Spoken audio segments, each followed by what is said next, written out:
Hello sir, থানা থেকে কিছু গুন্ডা পালিয়ে যাচ্ছে। আপনি কোথায়? আচ্ছা, আপনি বাথরুমে গিয়েছেন? ও,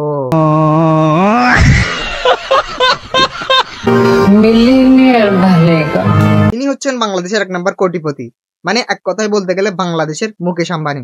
ইনি এতই বড় লোক যে এনাকে শুধুমাত্র বাইক থেকে ল্যান্ড করার জন্য ইনি একটা লোক রাখেন।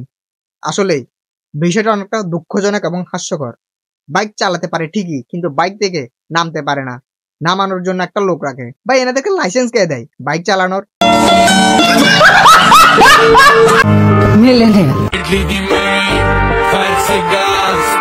এখন অনেকেই বলতে পারে, ভাইয়াটির গায়ে বারবার কেন স্প্রে মারা হচ্ছে?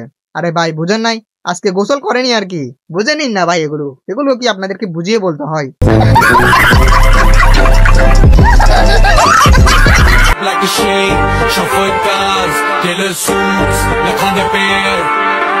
জীবনে এই প্রথমবার দেখলাম কাউকে সেলুন দোকানে এসে এইভাবে এত ভাবসাব নিয়ে চলাফেরা করতে। আসলে ভাই, টিকটকারদের দ্বারা সবই সম্ভব।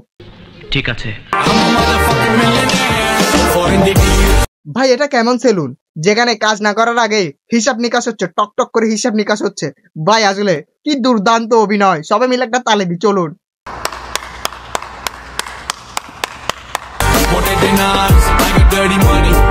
আসলে ভাই, এটা কি সেলুন নাকি অন্য কিছু? না, এখানে হিসাব নিকাশ হচ্ছে।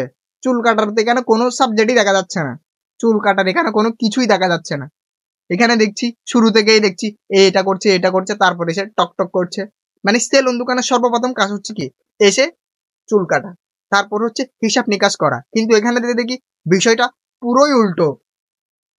আগে হচ্ছে ক্যাশ করা, তারপর হচ্ছে চুল কাটা। মনে হয় এনারা অনলাইনে চুল কাটে।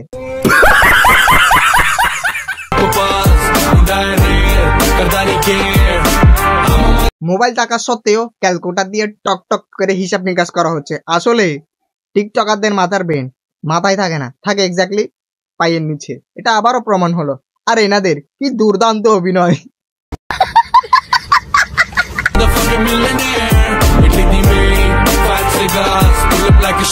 বাংলাদেশের মুকেশ আম্বানি কি? এনাকে আমি এমনিতেই বলেছি। এই যে দেখুন না, কত বিলাসবহুল জীবন যাপন করছে।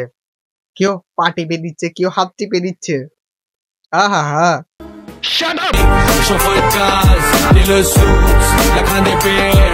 সবাই এত মনোযোগ দিয়ে কিসের মিটিং করছে? মনে হচ্ছে দোকান বন্ধ করার পরে সবাই ডাকাতি করতে যাবে।